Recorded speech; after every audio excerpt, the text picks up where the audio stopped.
up, my people, man? It's Dennis Chachere, man. We're over here at Emancipation Park at the Say My Name Memorial, and me and Seki just walked through it.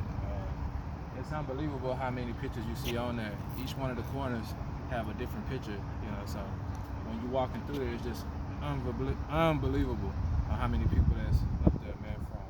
From Tamir Rice, from Sandra Bland, George Floyd, you know, Breonna Taylor, the people that we're fighting for today. Emmett Till, that happened 60 years ago.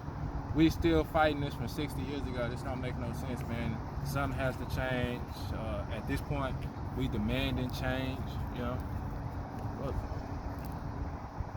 Gotta get my Nipsey Hussle, y'all. Shout out to Nipsey Hussle. It kind of flipped backwards, so we had to make sure that we get a shout out to him, man, because he was in fight for this change also, as whether we didn't know that. He was in fight for this change and a fight for, you know, gang culture to come together and actually we stop, you know, killing each other and actually demand justice for our people, you know. So, you know, just to let y'all know, man, this is in Houston, Texas. It's only gonna be here for another couple days. I'm gonna post this video. It's probably gonna be, you know, a couple days from then. They're gonna take it down. They're gonna go around the different cities, taking the memorial to different cities so everybody can see this. So make sure y'all come out to Emancipation Park and check it out, man, in Houston, Texas, before they get rid of it and take it to another city, you know. But this is the Say My Name Memorial, y'all, and it's something to see. You can really feel it once you walk through there, and I think you'll get a clear understanding by reading the things on the ground, the percentages on African Americans getting killed by law enforcement, you know, white supremacy, like, you know, they give you a whole rundown on what's going on, you know. So y'all come out and check it out, man. It's something to see, man. And it's truly unbelievable how many people have been killed due to the hands of law enforcement. It's just crazy. All right, y'all. And no one got charged. Yeah, nobody's getting charged, y'all. Nobody's getting charged. That's the sad thing, man. Breonna Taylor just went through grand jury, and they seem to not charge nobody. They want to charge the officer for shooting in somebody else's house that didn't even get killed. Didn't talk nothing about the girl that got killed within the grand jury, from what I can hear, which is very unethical from a prosecutor's standpoint. I believe that was Daniel Convey or something like that. I don't know how to say his name, but it was a black guy, you know what I'm saying? But as far as from what I know, he's like they say, all our skin folk, not our kin folk, the way Tamika said it, you know, and that's basically what we standing and putting him at, you know, because he didn't have no right to present the case in a way not to get any justice for Breonna Taylor, you know. I mean, they ran into her house on the rip for no reason.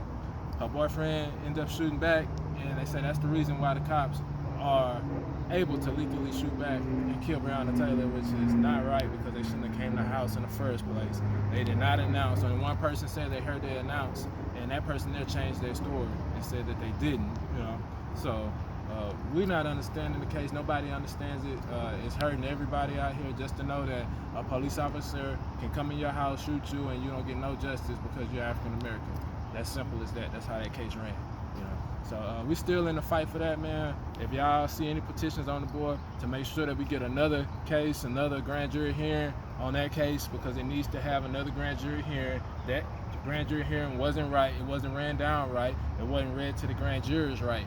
So we need a whole nother case on that to make sure that these officers get held accountable for what they done done to this young lady that was out here trying to save lives during the pandemic. You know, it's just crazy.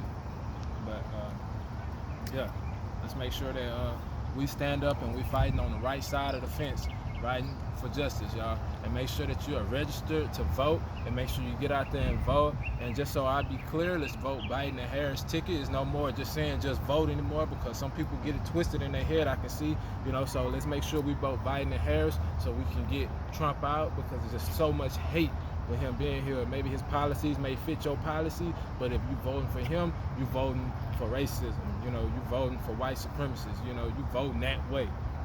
You know, he doesn't evidently care about nobody by the way he presents himself and the way he's handling the business, you know.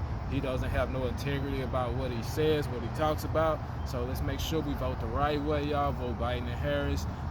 Some may say that's not the best option either, but that's the only option we have now.